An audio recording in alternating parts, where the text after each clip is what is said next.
Hi, this is Mr. Knight. Got my guitar in my hand and I want to talk to you a little bit about how this class is going to be run. We're going to meet for 15 minutes, roughly 15 minutes every week on Tuesday morning.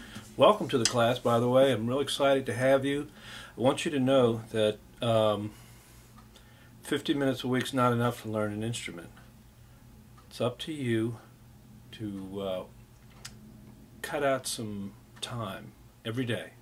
It really doesn't matter at first how much time, although obviously 5 minutes isn't going to cut it. 15 minutes might be better, 15, 20 minutes. Just to review, kind of get your mind back into the class where we were seated, all of us. Try and remember how we held the guitar. As you see, the guitar neck should be up like this. You'll use a footstool, or in this case I have a pillow. The pillow rests on my knee, on my thigh, my left thigh. The guitar will rest on your left thigh with a footstool to raise the guitar up. The reason you want the guitar up is so that you can access the strings with both hands. Now if you look at my fingers, the right hand, I've got long fingernails because I use them as picks. The left hand is short. Haha. Okay, so ladies, it's an issue that invariably we talk about first day of class or second day or third day if you persist. But if you learn an instrument, chances are you'll have to trim your nails. That's true with piano, cello, violin, all the stringed instruments. With guitar, it's the left hand for guitar players. That's so that you can place your fingertips in the proper place. Okay, so by now you've already been in class, and I've told you about the availability of this video / lecture / demonstration. This is a new thing for me. I've never done this before, but I want to save time. I want to utilize time. I want you to get on this website. This is Koala Connection, and I want you to reinforce what you've learned in class, and I want to encourage you. I want you to know that if you have a problem, if you have issues that in your mind keep you from playing the guitar, because really there's nothing that keeps you from playing the guitar. I saw a guy once, didn't have any arms at all and played with his feet. Maybe you saw that video on YouTube. Anyway, I know that no one here has that that type of issue, but everybody's different. You might be confused about something. People learn differently. People's body shapes are different. People's instruments are different. If you're not happy with your instrument, you need to maybe change that. I have a classic guitar, and we'll probably talk about that a little bit in class. If you look around, let me just show you real quick.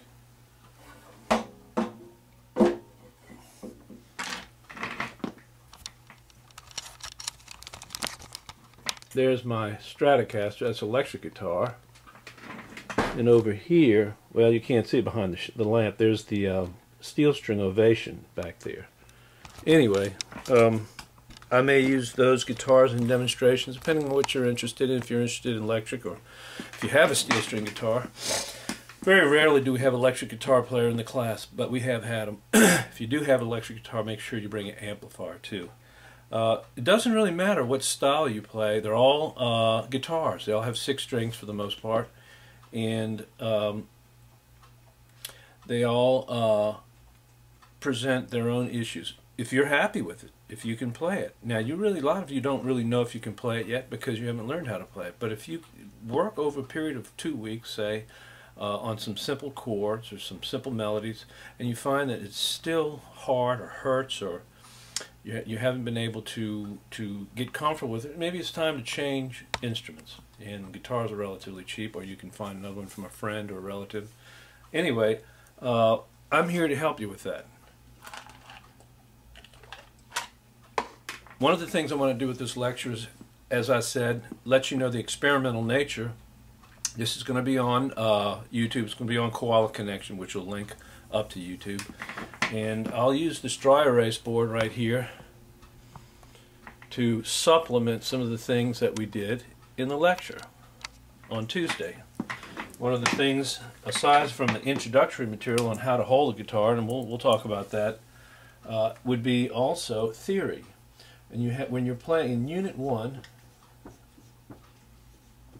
you're playing rhythm guitar, right?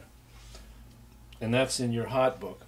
Everybody should have the books. By the way, the first year guitar by Class Guitar Resources, and it's put out by HOT, Hands-On Training.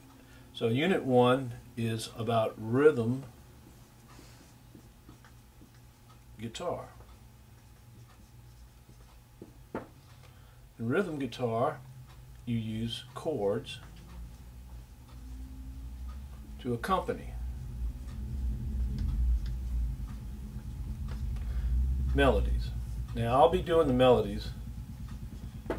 I'll be singing the melodies.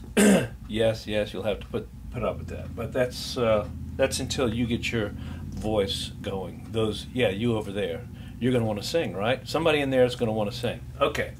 So chords are introduced in this chapter according to progressions. And progressions are really just a series of chords. They could be for a song, or it could be just for an exercise. It could be just to learn how to play the chords. So you would work on a series of chords. Now, I didn't give you the definition of a chord. Real quick.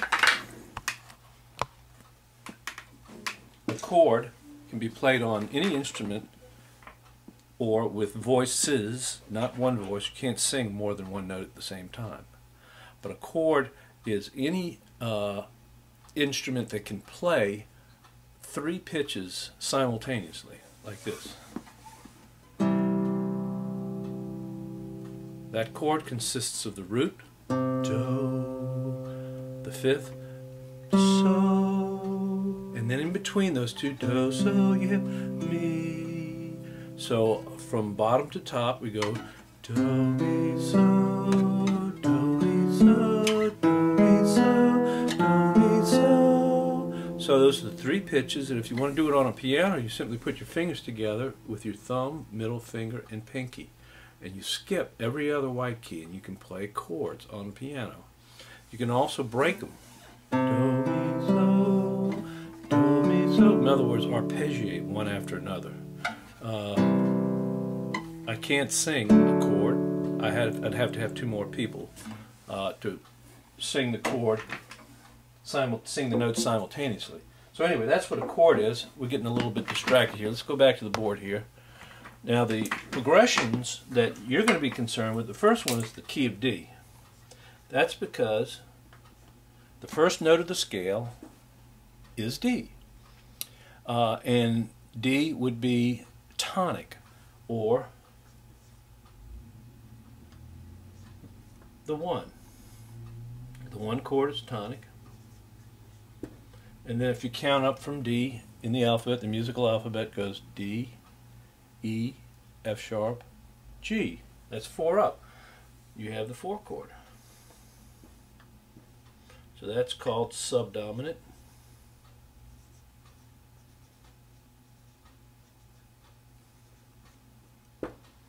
And then after the subdominant, you have 1, 2, 3, 4, 5. You have the dominant.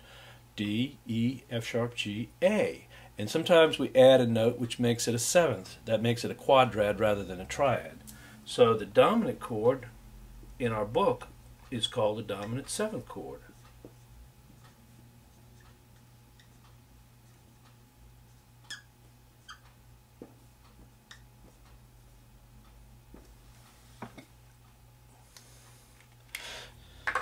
I don't have the book in front of me right now, but that's your theory lesson for today.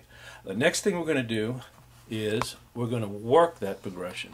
We're going to work it in a way that is going to help you to do 2 things. You're going to be able to change from chord to chord accurately, and you're going to be able to change from chord to chord quickly. Music doesn't wait. Music doesn't wait for Elise or Sarah, or I don't know who you are out there, I haven't met you yet. But it doesn't wait for you to change. You have to change with the music. So one of the songs that we have would be Michael rowed the boat ashore, had a blue... that ain't gonna happen. Alright, well we'll see you later, and I'll see you in class. Looking forward to it.